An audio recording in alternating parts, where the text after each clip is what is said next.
busy afternoon. And again, the big issue I have, I don't know how baseball is going to do this. You can't have, if the steroid policy is that significant to you, and I know it's negotiated with the union, but you want to try to tell us that you're that wrapped up in cleaning up the sport, well, then you can't have these players using injuries as a way to drop appeals and then go play, and then go take their suspension. If PEDs are that important, I mean, Cano was, I guess, under appeal here for a while, breaks his hand, he says, the hell with it, then I'll take it now since I got to lose 40 games anyway. And that's not the way this should be. And it makes baseball look bad. It does. Now, I know it's negotiated with the union, so the union right now, that's in no mood to do any negotiating with baseball on any shape, way, or form.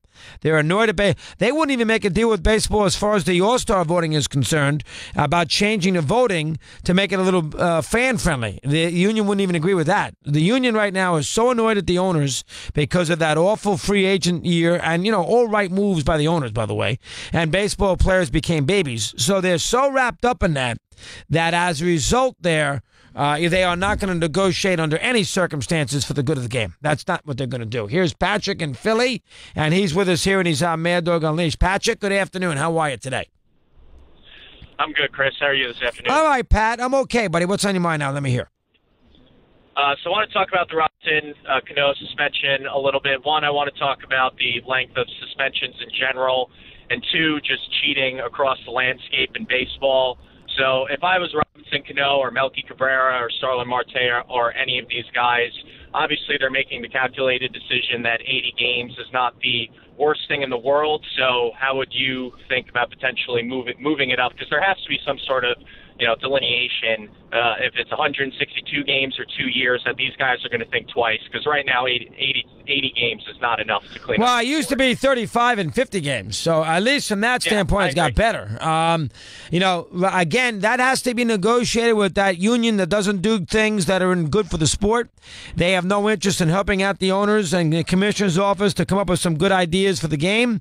So that is, I agree. I think overall, you suspend them a year, that would really get the message across.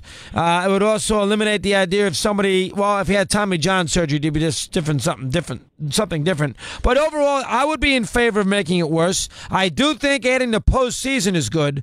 I do think that helps a little bit. Cano can't play in the postseason. I like that.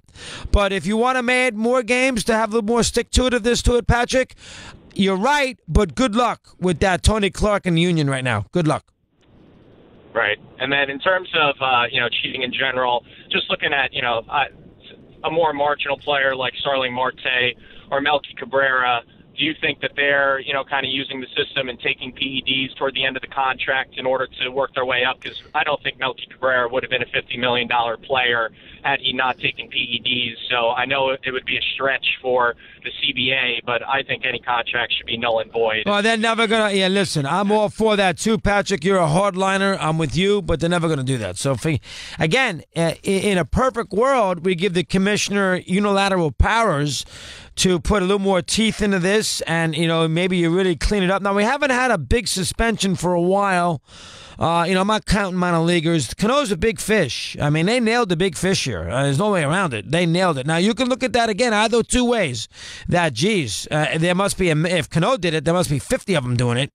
Or, well, that tells you that it's working, that they nailed Cano. So you can look at it either way from a standpoint of steroids. And the other thing you can do, if you so desire, you can put into doubt that Yankee 09 championship. Because A-Rod cheated, and you got this guy who cheated. So if you're in mind to do that, have at it. Here is Ron in Michigan. He's with us here on Mad Dog Unleashed. Ronnie, good afternoon. How are you today? What do you have for me? Awesome, Doggy. This gives the owners more ammunition to say, we're not doing any of these awful contracts anymore. I mean, you got a guy that gets $200 million, he gets halfway through his contract, and he gets caught cheating. They're never going to do these contracts again. So I don't want to hear anything about collusion or anything. I mean, if a guy's this dumb and does this, these owners aren't going to get these contracts. Well, you like to think you're right. Now, he does not get paid during the suspension. But if that makes you feel a little better. But, yeah, I think overall you're probably I think there's only a couple of these huge contracts that are working right now. Max Scherzer's worked out $210 million, but few and far between. And, the owners should be smart. They got a lot smarter this particular past off season with the paucity of big-time deals. Now, next year, they're going to have a million guys getting these huge deals because, Machado's going to get one, and that Harper's going to get one. And Harper, by the way, who all of a sudden now is this huge Yankee guy. Could somebody look it up, please? Bryce Harper's father's how old? Because, Bryce Harper, big stories, and the Yankees are playing the Nationals this week. And, the big deal is that Bryce Harper is got a huge Yankee fetish growing up in Nevada. Now, he obviously didn't see Mantle play. His father can't be more than 50-something, 51, 52 years of age. And I'm 58, and I saw Mantle play the tail end of his career, where he was a shell of what he used to be, limping around the bases in 1967 and 68. So, the idea that Bryce Harper's old man is some huge Yankee fan is a little tough to take when he never saw Mantle play. He didn't grow up with Mantle. It's one thing for Costas to be a big Mantle fan, or my old partner to be a big Mantle fan, because when they were growing up, Mantle was a big deal, and they were 9, 10, 11, 12 years of age. Costas was born in 52, my old partner born in 54. Mantle is, in 1964, he's hitting home runs in the World Series. Costas is 12 years old. He's got a little feel of it.